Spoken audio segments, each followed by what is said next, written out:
salaamaaleykum man la Jaraaf Ndaw di membre du Haut Conseil des collectivités territoriales dëkk fii ci HLM di coordonnateur bu APR HLM. C'est une très bonne question mais s'il vous plaît si vous me permettez ma wax d'abord ci pourquoi ma doonoon candidat. Pourquoi ma doonoon candidat à la candidature laa woon bu Benno man maa doon candidat bu APR suma parti bi nekk fii au niveau des HLM mais nag ñun ñëpp xam nañ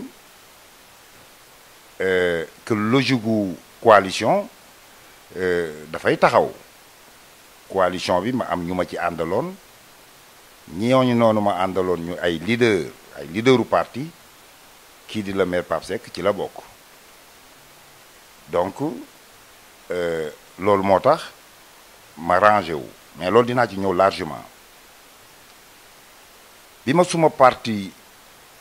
désigné comme candidat bu APR taxaw naa ci ni ma ci waroon a taxawee mais à chaque fois dama daan wax ne je suis candidat à la candidature pourquoi nag ma doonoon candidat parce que suma parti moo ma désigné mais pourquoi suma parti désigné ma c'est parce que acteur politique la nekk ci commune bi doon yëngatu ni ma war a yëngatoo à un certain moment c'est très normal yi nga xam ne nii yaa ngi koy def da ngay am ambition wu toog ci mairie bi pour mën ko yaatal voilà pourquoi ma doonoon candidat ma accepté woon bi nga xamante ni suma parti désigné woon nañ ma comme le candidat alors loolu nga xamante nii nag moo ma motivé woon ba ma doon candidat ba ma accepté ko bu njëkk bi wax naa la ko mooy doon acteur politique am yëngu yoo xam ne maa ngi ko doon yëngu fii ci suma commune mais nag yëngu yi teguma ko woon ci lenn lu dul ay politique publique yi nga xamante ni kii ma àndal muy suma leader le président Macky Sall ay politique yu mu teg la ma doon góorgóorlu di fexe muy dugg fii ci commune bi en quelque sorte genre bilan lay doon pour man loolu nag li ma ci def yaatu na yaatuwul xeeb nañ ko mais def nañ liñ mën kuy candidat fii au niveau des HLM xam nga ne li ma joxe ci bourse de formation joxe woo ko je peux défier quiconque bourse de formation professionnelle et technique à travers le 3FPT muy programme président Macky Sall li ma ci joxe ci commune bi kenn joxe wu ko def nañ forum avec le 3FPT woo les jeunes des HLM ñëpp ñëw ñu enrôler leen dans un après-midi ñu joxe 217 bourses mais après loolu def nañ aussi ay un autre forum sur les métiers du pétrole et gaz ak un ami un expert pétrolier Bachir Dramé fii toujours aux HLM c'était pour anticiper préparer nos jeunes ci li nga xam ne nii dafa am solo trop ci suñu avenir ñun au Sénégal xam nañ ne am nañ maintenant des ressources minières yoo xamante ne nii war nañ jublu ci exploiter ko moo taxoon ñu defoon forum boobu ak jeunes yi daal leen orienté ci les métiers du pétrole et du gaz au-delà loolu ak jeunes yi def nañ joxe nañ ay financement yoo xam ne toujours du si sama ngóora man non ci politique publique yu président Macky Sall encore une fois ci laa doon sukkandiku ba fexe ba DER financer vraiment beaucoup de jeunes et femmes fii HLM financement yoo xam ne maa ko boosté maa leen organiser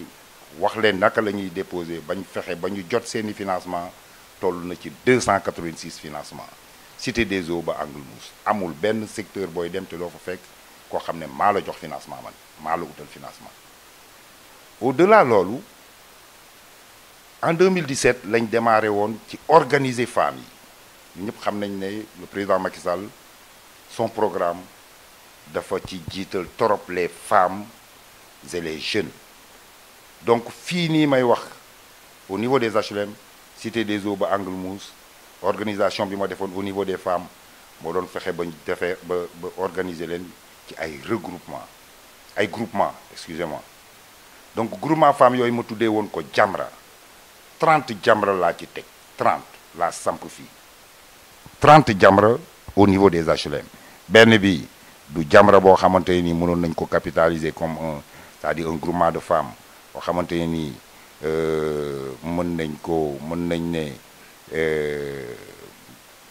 politiquement mën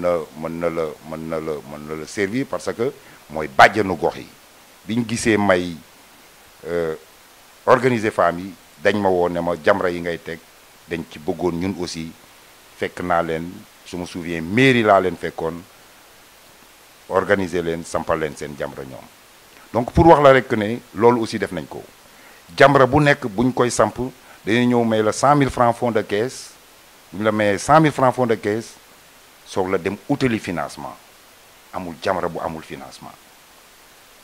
au-delà financement yi lépp luy social lu ñu war a distribuer dañ koy def sans tintamarre ñun duñ tëgg sabar di wane duñ filmer amul lenn lu ñuy def sur le plan social di ko wax wala ñu koy def ñu koy wane donc à l'image du président xam ne da ngay def li ngay def discrètement jàppale nit ñi noonu la ñuy def donc lépp lu ñuy joxe ci social kenn par kenn la ñuy woo jox leen ko te kenn du ko yëg kenn du ko gis donc noonu la ñu taxawee ñun noonu la ñuy doxee amul lenn loo xam ne dañ koy fësal bu ñu koy def ku ma xam ci communication xam ne su ma communiquer rek lu jëm ci président Macky Sall la mais loo xamante ni pour suma image la man personnel kenn mësuma gis ma di ko def donc loolu lañ nekkee woon ci commune bi organiser femmes yi organiser jeunes yi et bi ñu defee forum yi ba pare defaat nañ aussi un autre forum boo xam ne sur les mécanismes de demande d'emploi et de financement loolu bi ñu ko defee ñu ngi basé wu woon ci li nga xam ne nii mooy programme président Macky Sall di xëyu ndaw yi forum boobu bi ñu ko defee avec la direction de l'emploi xamante ne nii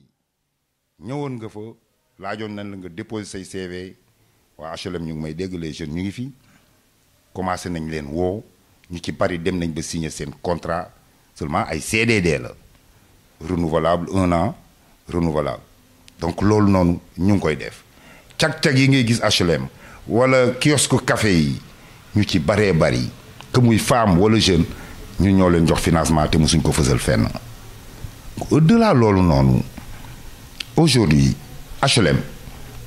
lépp loo xamante ne nii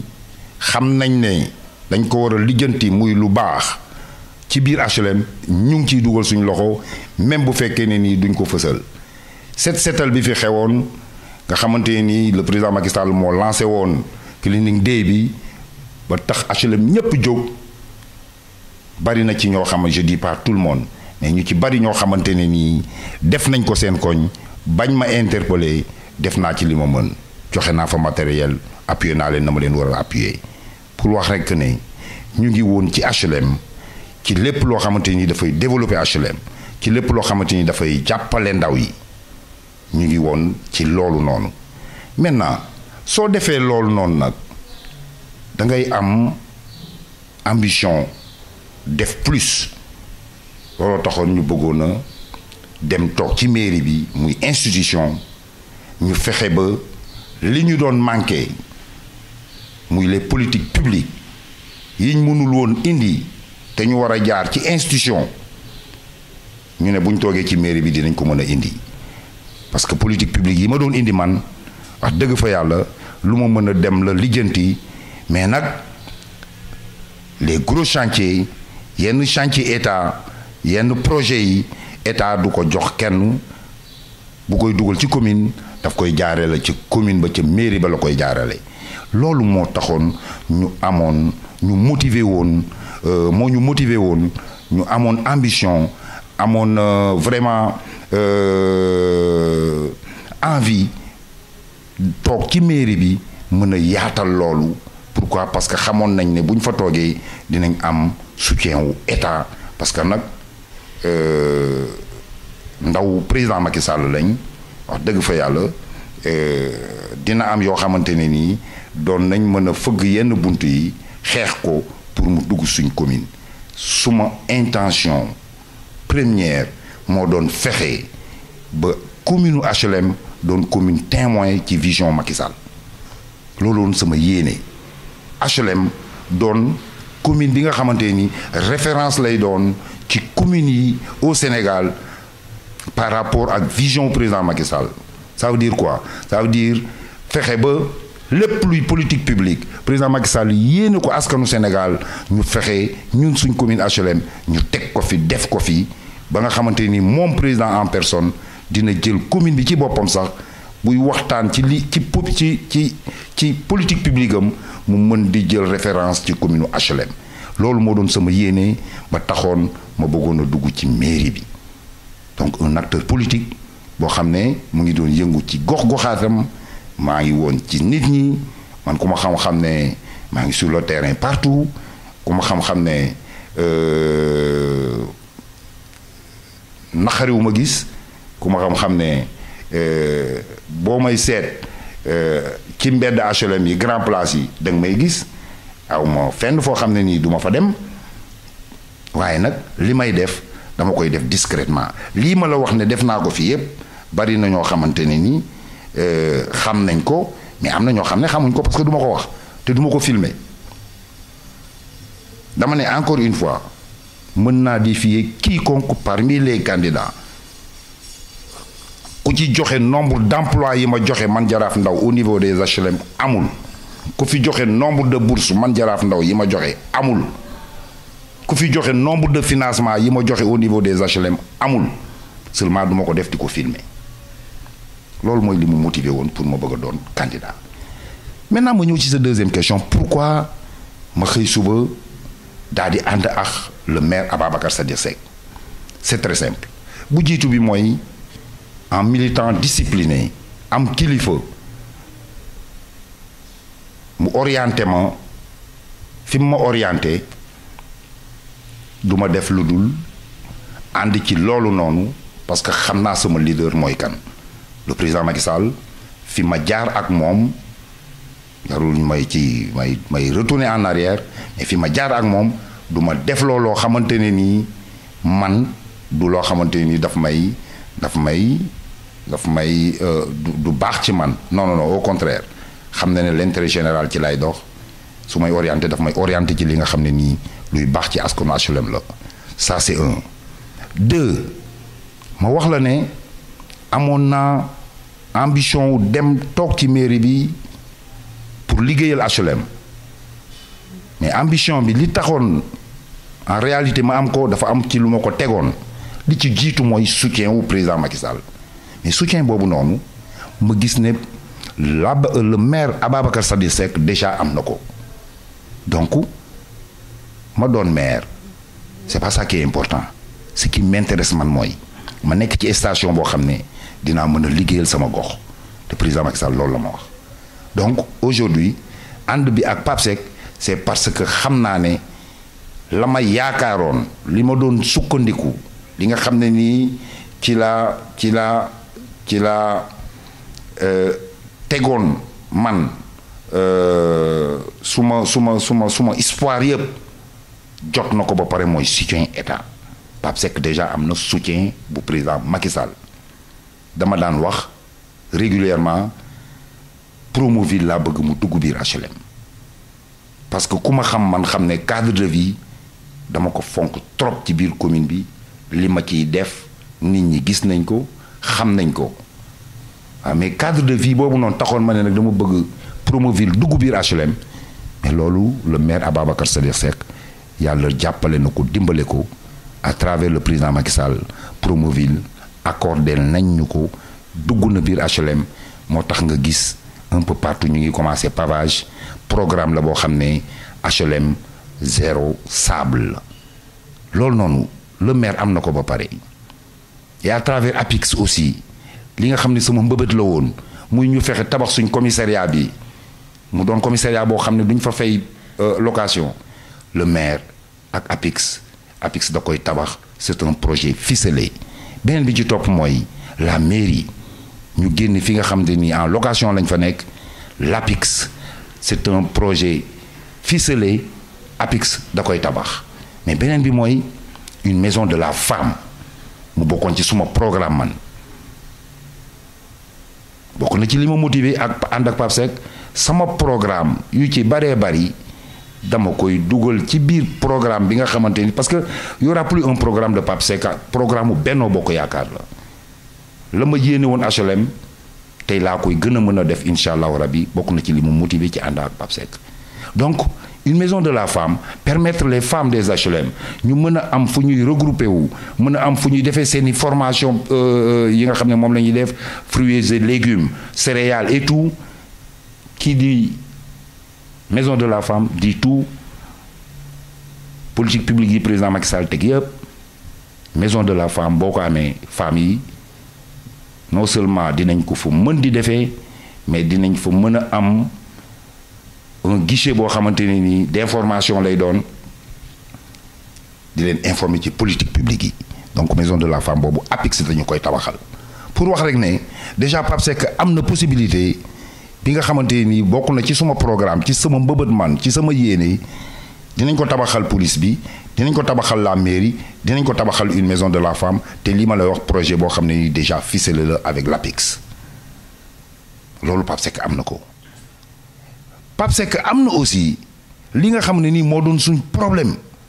un problème fondamental pour les jeunes mooy le stade bientôt ñu livrer stade bi te loolu ci soutien wu état la ko amee président Macky Sall moo décanté situation bi stade bi mënuñu woon am permis de construire pourquoi parce que terrain ba fa mu nekk mu ngi woon ci titre foncier bu SNHLM SNHLM il a fallu que le président intervenir pour que ñu céder le terrain maintenant à la commune des HLM donc mairie bu HLM moom titre foncier ba léegi voilà pourquoi ñu mën a am permis de construire ba stade ba des Italiens ñoo fa nekk di ko liggéey bientôt ñu livrer ko incha allahu rabbi donc yooyu mooy soutien yi nga xam ne man ba may am très sincèrement courage di demander mairie ci loolu laa ko wekkoon ci soutien état boobu déjà am na ko APIX ñëw na HLM Castor ba Cité Port c'est un projet ficelé bientôt ñu commencé ko même diggante jardin bi ak kër yi sax day am pavage incha allahu rabbi donc loolu yëpp le maire Pape Seck am ko ba pare muy loo xam ne nii lu concret la ak yi ci war a topp su fekkee loolu moo ma taxoon a jóg moom am na ko ba pare bu ma ko accompagner wul amul sens voilà pourquoi may ànd ak le maire Pape Seck pour que ensemble ñu liggéey lii nga xam ne mooy commune bu HLM parce que nag fii lañ dëkk fii nga ma fekk fii laa dëkk man fii mooy suma kër fii laa yeewoo fii laay fanaan donc lépp lu ma intéressé ci HLM mënul weesu une commune propre une commune boo xam ne les jeunes dañuy am liggéey une commune boo xam ne les femmes dañuy am liggéey ñu teg ko ci lu concret nag muy ay projet yoo xamante ni politique publique yu président Macky Sall la voilà pourquoi ma nekkoon candidat jóge fa après ànd ak le maire Pape Seck muy un maire boo xam ne moom dina ñëw ci communication yam wax bilan yam bi nga xam ne def na ko et ça va te surprendre vraiment beaucoup ça va beaucoup surprendre pourquoi parce que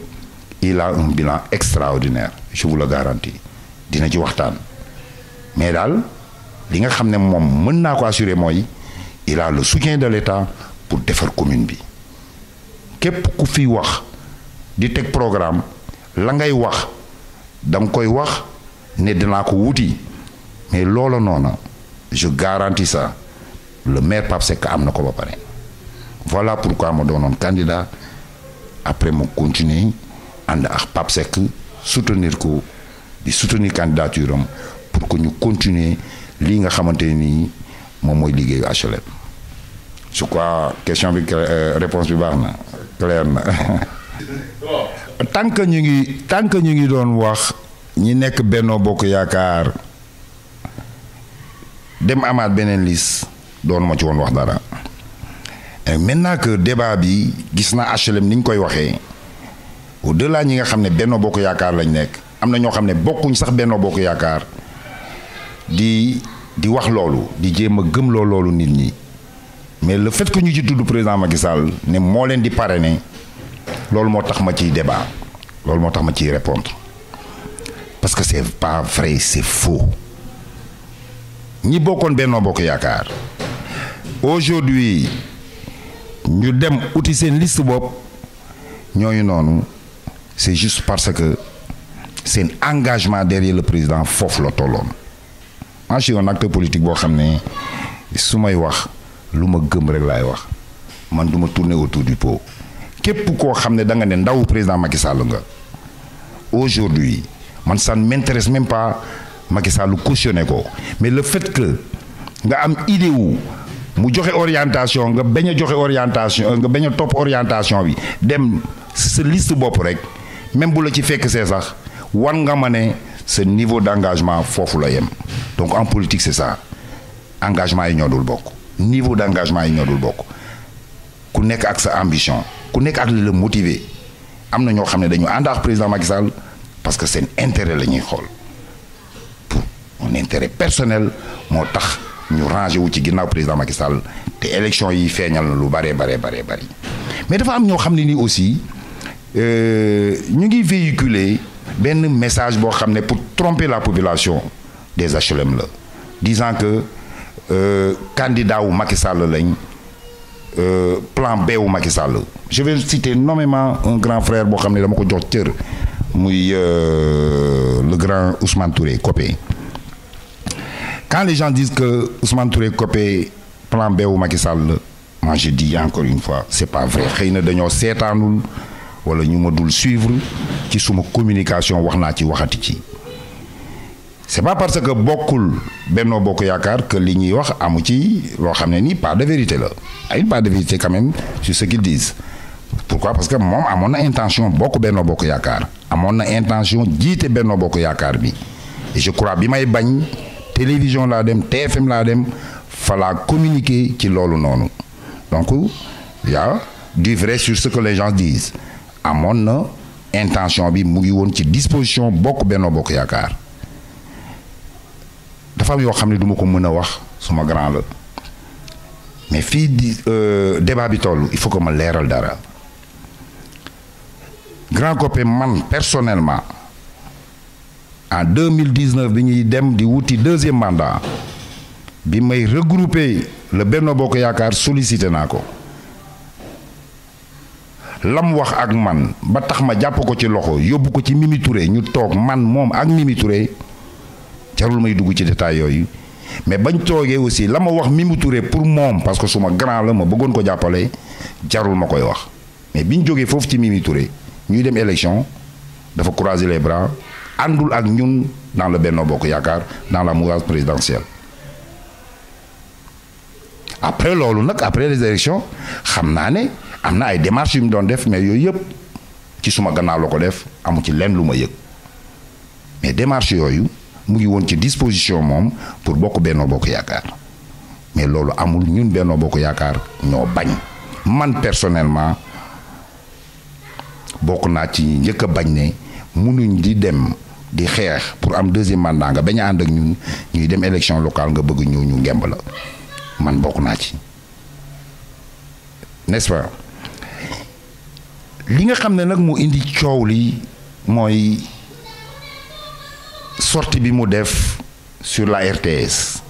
jour bi ñuy inauguré jour bi ñuy teg pose première pierre bu pooru Ndayane ce que les gens racontent c'est pas vrai pooru Ndayane Ousmane Touré yorewu ko géré wu ko Ousmane Touré conseiller technique la boo xamante ne nii un ministre de la République je vais le citer nommément Mahmoud Saleh moo ko toppatool ci kii nga xam ne mooy DG wu port ce que je dis je suis un responsable boo xam ne au niveau du parti ñëpp xam nañ ma du ma wax waxu caaxaan. C'est un conseil technique au niveau du port la mu wax ak Mahmoud Saleh bañ def ko conseil technique yoonu président Macky Sall nekku ci président Macky Sall xamul Ousmane Touré Kobé xamoo ko je vous dis encore une fois donc tout ça affaire Mahmoud Saleh la ak Ousmane Touré am nañ ay relation et c'est très normal port la nekkoon mu lijjantil ko ñu def ko conseil technique bu DG bi ça veut pas dire que moom lañ jox portu Ndayane ça veut pas dire que dañ ko jox portu Ndayane ça veut pas dire que moom mooy gérer portu Ndayane je dis encore une fois et je défie quiconque c'est pas vrai Ousmane Touré géré wul portu Ndayane maintenant lu tax ñuy véhiculer loolu nag c'est pour nësaxal xelu askan bi ak yenn jeunes yi nga xam ne loolu lañ leen dig pour am électorat di woon nit ñi ci affaire dinaa la jël port ak nangam c'est pas vrai dafa bari détails yoo xam ne mënuma ci dugg parce que nag politique jaru ko mais nañ arrêté nax bi ñuy nax nit ñi c'est pas vrai bokkul Benno Bokk Yaakaar c'est pas vrai joxuñ ko pooru Ndayane mais oui bëgg na bokk Benno Bokk Yaakaar oui bëgg nañu jox ko pooru Ndayane maintenant nag nit ñi ñooy àggali seen réflexion pour xam pourquoi ñu agsi fii ñu agsi loolu moom moo war a am courage wax ko ñi mu àndal du may dugg ci détail yooyu. Ali Diouf Benno Bokk Yaakaar la mës a bokk combat républicain bu ma mës a dem bu ma ko ci wooy da daan ñëw ñu ànd dégg naa ñu naan Ali Diouf nii ak naa dañuy dem élection mu def un choix ma ko koy respecter mais du tax ma ànd ci parce que man je dis que ne képp ku ne Benno Bokk Yaakaar laa bokk président Macky Sall laay jàppale bu joxe orientation da nga ci ànd mais nag damay respecter seen choix y compris ñi nga xamante ne nii dañu demal seen liste bopp bokkoon Benno Bokk Yaakaar ñoom ñëpp damay respecter seeni choix mais du tax ma ànd ci parce que man damaa gëm ne kuy ànd ak président Macky Sall xam yéeneem ci askan bi xam politique publique yi mu teg di nga reyante ba loolu noonu dugg ci sa biir commune pour nga jàppale sa commune man loolu laa gëm man Jaraaf Ndaw ci loolu laa mës a nekk voilà pourquoi bi ñu joxe orientation ma jël sama intérêt personnel teg fële suma intérêt personnel nag entre guillemets moo doon maire bu HLM ma jël ko teg fële ànd ak ki nga xamante nii ci moom lañ ma orienté voilà pourquoi ñu agsi fii ñu agsi pour conclure daal dama bëgg mu leer le président Macky Sall benn candidat la am fii au niveau des HLM muy le maire Ababacar Sadikh Seck benn liste la am fii aux HLM muy la liste Benno Bokk Yaakaar il faut que ça soit clair keneen ku fi nekk nag di wax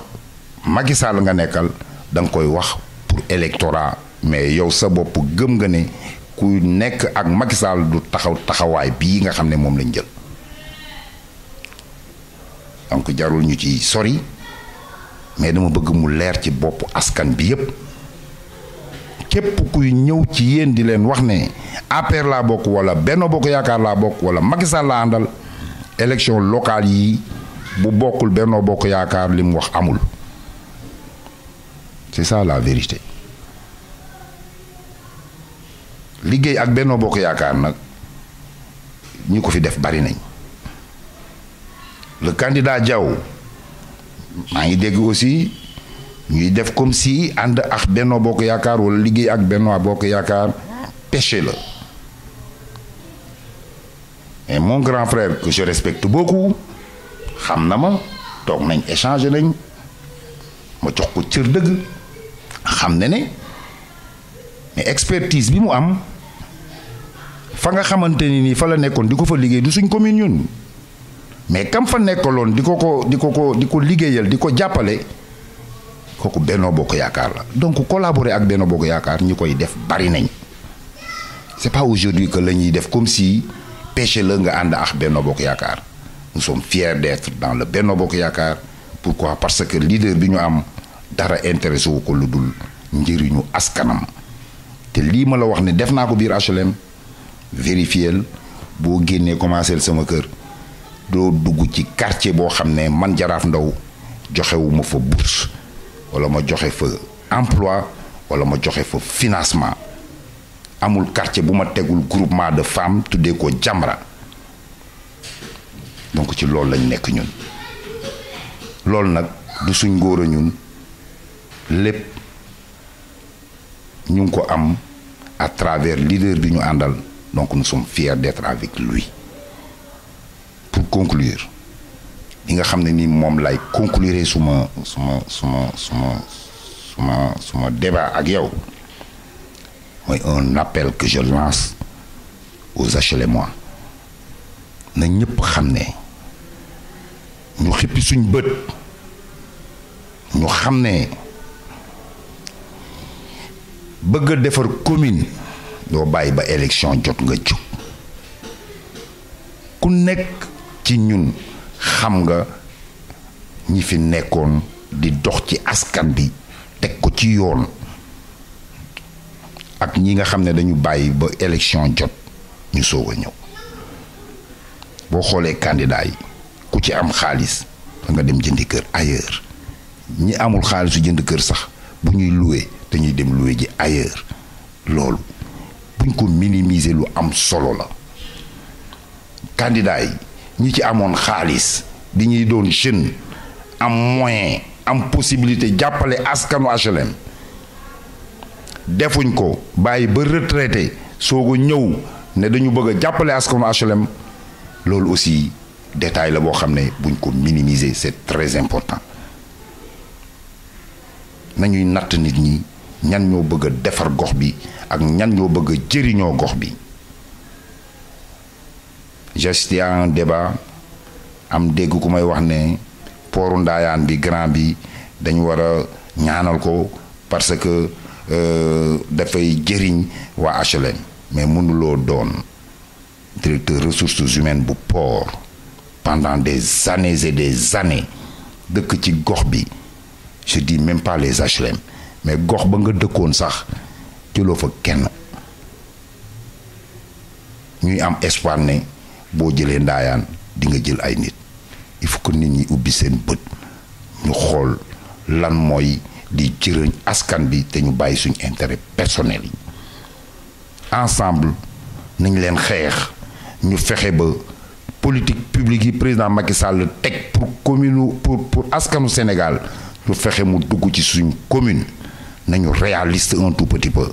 mënuloo gis un candidat boo xamante ne nii am na li nga xam ne nii kuy candidat ci sa programme nee nga loolu nga bëgg a def nga am un candidat boo xam ne am na ko ba mu ngi ci loxoom ba mu ngi koy dérouler nga koy won gannaaw di tànn keneen loolu nañ ci bàyyi xel bu baax a baax Ababacar Sadikh Seck a déjà le soutien de l'État bi nga xam ne dafa jafe maire yu baree bari donc chance la pour ñun HLM pour que ñu accompagner ko fexe ba li nga xamante nii moom mooy programme bi mu teg ñu dérouler ko pour njëriñu askan bi mais nag ma rappeler dara aussi le conseil municipal bii fi génn nii passé mënul yem ak le conseil municipal bii nga xam ne mooy ñëw pourquoi parce que conseil municipal bii di ñëw ay leader politique yoo xam ne ku ci nekk li ma la wax ne man loolu laa def ku ci nekk ci ñoom def nga lu ne mel donc ñu bëggoon a defaral seen commune lañ ñoo xam ne ni amoon nañ ambition am programme ñoo ci nekk il faut que buñ nekkee ci commune ci biir conseil bi dinañ rey seen bopp kenn ku nekk ci ñoom pour que ce programme bokk ci li nga xam ne moom la ñuy dérouler HLM mais ñeneen ñi nga xamante ni ñu ngi ci yeneen liste yi nañ xam ne HLM ñun ñëpp a ko bokk ensemble nañ fexe mu baax ñu réaliste xam ne commune kenn mënu ko defar te état jàppalewu la suñ amee nag loolu ba pare soyons réalistes ñu teg fële parloo yi ñu liggéey suñ commune. je crois daal loolu mooy appel bi may lancé di ñaan yàlla nag HLM jàmm kese am fi ñaan yàlla def fi tawféex di ñaanal ñi nga xam ne nii génn nañ àdduna ñi fi des yàlla di suñu mag ñi parce que lu am solo la yàlla wéral seen cër ñu yàgg fi lool te ànd ak wér ci barke Sëñ Tuubaa Cheikhul Khadim jërë ngeen jëf. pardon. élection yi bon fii HLM bon dañ koy lancer parce que mooy suñu warugar mooy suñu devoir mooy paix maanaam ñu dem ak sérénité et loolu HLM wax dëgg fa yàlla amuñ ci musuñ am problème parce que HLM kii day dëkk fii damay bokk ak yow kër nga far fee ma far fee am na yoo xam ne ñun mënuñ ko am loolu mooy suñ chance ñun cité lañ cité boo xamante ne nii ñun ñëpp ay mbokk lañ ay frères ay sœurs ay cousins ay cousines ce qui fait donc que jàmm rek moo fi mën a am mais loolu noonu buñ ko perdre nañ continuer ci lancé boobu ni nga xam ne noonu lañ mës a taxawee ñun waa HLM nañ continuer ci loolu mooy lan mooy jàmm mooy respect ku nekk jox cër sa moroom ñu dem campagne bu normal campagne bu pacifique suñ paree ci loolu